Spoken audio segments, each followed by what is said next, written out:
ഒരു ക്വാറി ജനജീവിതം ദുസ്സഹമാക്കിക്കൊണ്ടിരിക്കുന്ന പാലക്കാട് പല്ലശ്ശനയിലേക്കാണ് നമ്മൾ ഇനി പോകുന്നത്. പതിറ്റാണ്ടുകളായി പ്രവർത്തിക്കുന്ന ക്വാറിയിൽ ഇപ്പോൾ കല്ല് പൊട്ടിക്കുന്നത് ദൂരപരിധി ലംഘിച്ചുകൊണ്ടാണെന്ന് പ്രദേശവാസികൾ പരാതി പറയുന്നു.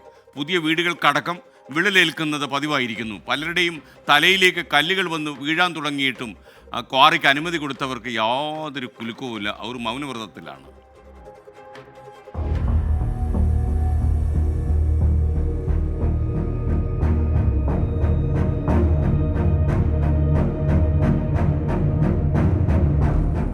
ഒരു ക്വാറി എങ്ങനെയൊക്കെയാണ് ജനജീവിതം ദുസ്സഹമാക്കി മാറ്റുന്നതെന്ന് കാണാൻ പാലക്കാട് പല്ലശ്ശനയിലേക്ക് വരണം.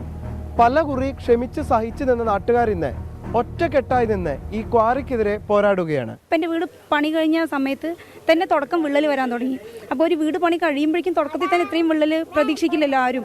അപ്പോൾ ഇത്രയും വന്നപ്പോൾ എനിക്കിവിടെ ക്വാറിയുള്ളത് അറിയില്ലായിരുന്നു. ഡെയിലി പൊട്ടും, മക്കൾ ഞെട്ടിയണേക്കും, കമ്പികളൊക്കെ കിടന്ന് കുലുങ്ങാറുണ്ട്. ഇടയ്ക്കിടെ ക്വാറിയിൽ നിന്നുണ്ടാകുന്ന പേടിപ്പിക്കുന്ന ശബ്ദങ്ങൾ, ഏതു നിമിഷവും തലയിലേക്ക് വന്നു പതിക്കാവുന്ന കല്ലുകൾ, കുഴൽക്കിണറിൽ പോലും വെള്ളമില്ലാത്ത അവസ്ഥ. കഴിഞ്ഞ കുറെ നാളുകളായി പല്ലശ്ശന പഞ്ചായത്തിലെ നിവാസികൾ നേരിടുന്ന പ്രതിസന്ധികളാണിത്. ക്വാറി ദൂരപരിധി ലംഘിക്കാൻ തുടങ്ങിയതോടെ ലക്ഷം വീട് കോളനി, ചാമപ്പറമ്പ്, തോട്ടേങ്ങരക്കളം ഭാഗങ്ങളിലെ കുടുംബങ്ങൾക്കാണ് ഈ ദുരവസ്ഥ. ഞങ്ങളുടെ അവിടെ തന്നെ വലിയ വലിയ ബിൽഡിങ്സ് ഉണ്ട്. അതൊന്നും ഇതുവരെ ഒരു കുലുക്കവും സംഭവിച്ചിട്ടില്ല. പിന്നെയല്ലേ നിങ്ങളുടെ ഈ വീട് പൊട്ടണത് എന്നൊക്കെ എൻ്റെ അടുത്ത് ഡയലോഗ് അടിച്ചിട്ട് പോയിട്ടുണ്ടായിരുന്നു. കൂടുതൽ മരുന്ന് വെച്ച് പൊട്ടിക്കുക എന്നല്ലാണ്ട് അതിലൊരു കുറവും സംഭവിച്ചിട്ടില്ല.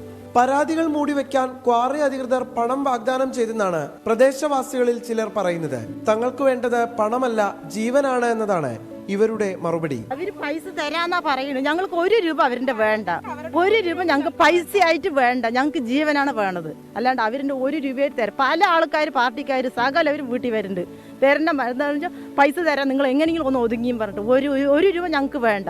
ക്വാറി പ്രവർത്തനം അവസാനിപ്പിക്കണമെന്നാവശ്യപ്പെട്ട് ജില്ലാ കളക്ടർ, ജിയോളജി വകുപ്പ്, പഞ്ചായത്ത് അധികൃതർ എന്നിവർക്ക് ഇതിനോടകം പരാതി നൽകിയിട്ടുണ്ട്. ഇത്രയേറെ പരാതികൾ കിട്ടിയിട്ടും എന്തുകൊണ്ട് ക്വാറിക്കെതിരെ നടപടിയെടുക്കുന്നില്ലെന്നാണ് നാട്ടുകാരുടെ ചോദ്യം. എന്തായാലും ജനകീയ സമിതിയുടെ നേതൃത്വത്തിൽ ശക്തമായ പ്രതിഷേധങ്ങൾ വരും ദിവസങ്ങളിൽ സംഘടിപ്പിക്കാനാണ് നാട്ടുകാരുടെ തീരുമാനം. രാജീവ് സുദേവനൊപ്പം പല്ലശ്ശനയിൽ നിന്ന് നിഖിൽ പ്രമേഷ്, 24. പൊതുജനം കഴുതയല്ല സാർ. ഈ ഒരു ക്വാറി ജനങ്ങളിൽ കുറച്ച് പേടിയുണ്ടാക്കിയിട്ടുണ്ട് എന്നത് നേരാണ്. അവർ അതിനെക്കുറിച്ച് തന്നെയാണ് നമ്മോട് സംസാരിച്ചതും. ഞങ്ങൾ ജനിച്ച് വളർന്ന ഒരു നാടാണത്. ഇവർ കുറച്ച് കാശ് കൊണ്ട് വന്നു ഈ സ്ഥലം വാങ്ങി ഇമ്മാരി പൊട്ടിക്കാൻ നമ്മൾ ആരും അറിഞ്ഞിട്ടില്ല. ഞങ്ങൾ ഇന്നലെ ഞാൻ നോക്കുമ്പോഴാണ് ഇമ്മാരി ഉള്ള കുഴിയും താത്തി.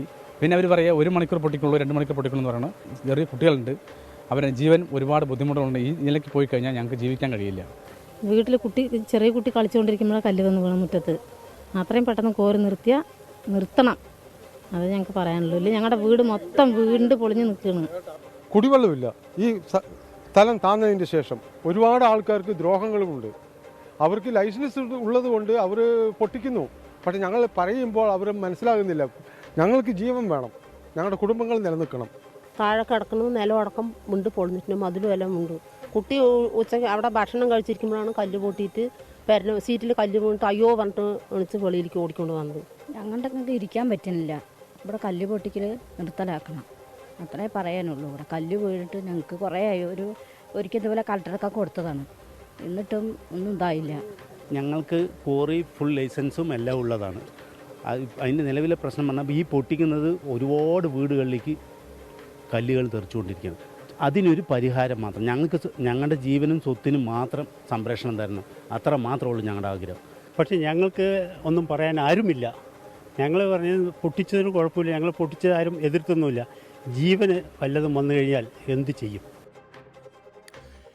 ഈ നാട്ടുകാരുടെ ഭീതി അകറ്റാൻ അധികാരികൾ ഇടപെടണമെന്നാണ് 24 പറയാനുള്ളത്.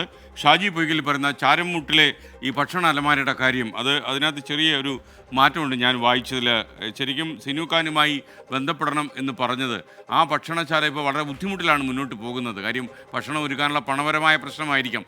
അങ്ങനെ ആരെങ്കിലും ഭക്ഷണം നൽകാൻ തയ്യാറുണ്ടെങ്കിൽ സിനുഖാനുമായി ബന്ധപ്പെടണമെന്നാണ് ഷാജി പൊയ്കൽ പറയുന്നത്. വിധി ദിനത്തിൽ 24 മാജിക് ജൂൺ 4 ചൊവ്വാഴ്ച രാവിലെ 5 മണി മുതൽ 24-ൽ.